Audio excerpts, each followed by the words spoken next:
Hey class, this is Dr. Willis. I really can't tell which way I'm looking, so don't let that confuse you.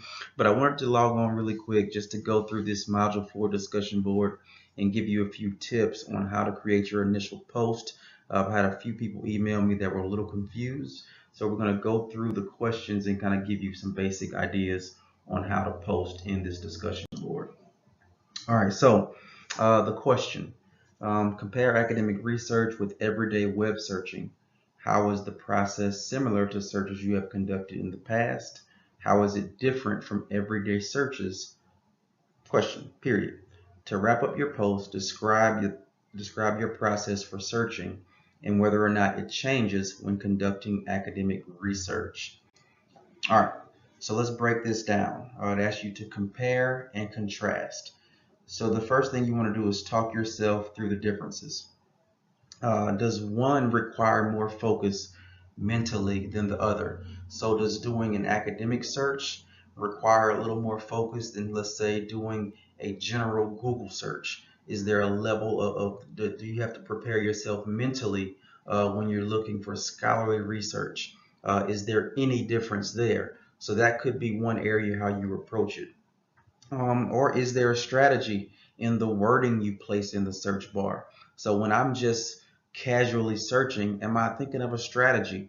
Or am I just casually putting in words looking for something?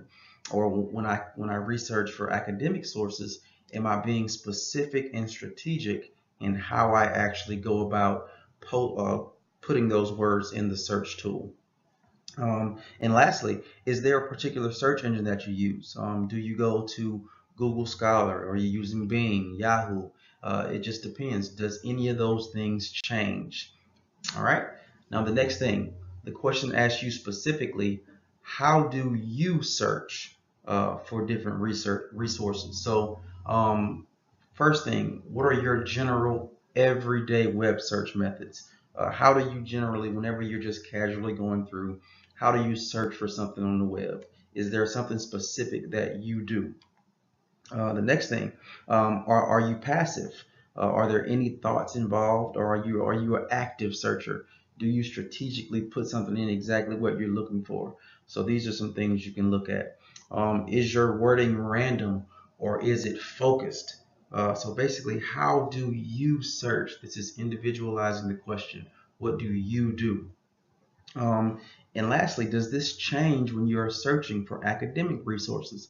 So basically comparing your regular everyday general searching to when it's time to search for a specific academic reason, does anything change? All right, now lastly, whenever you respond to your peers, and this is a biggie, you want to compare your peers' search, their search process to your own. So based on what they posted, their methods, how does this compare to yours? So when you're responding, you can say, well, hey, Dorigo, or hey, Josh, you had a great response. Your method is similar to mine in the fact that you do this. Now, your method is different than mine because you don't do this, etc., however you want to do that. So what is different? Was it different? Was it the same? And can you adopt some of their approaches to the research process? So based on what you read in their post, is there anything you can take from it that will help your process, that you can integrate into your process? Okay, I know that was quick, that was brief. I hope it helped kind of get you started, getting that brain flow going. If you have any more questions, just get back with me, email me, chat me, however you want to do that. Also, I need you all to set up a Skype account just in case you want to have an individual meeting with me and we can talk through the research process. All right, thank you.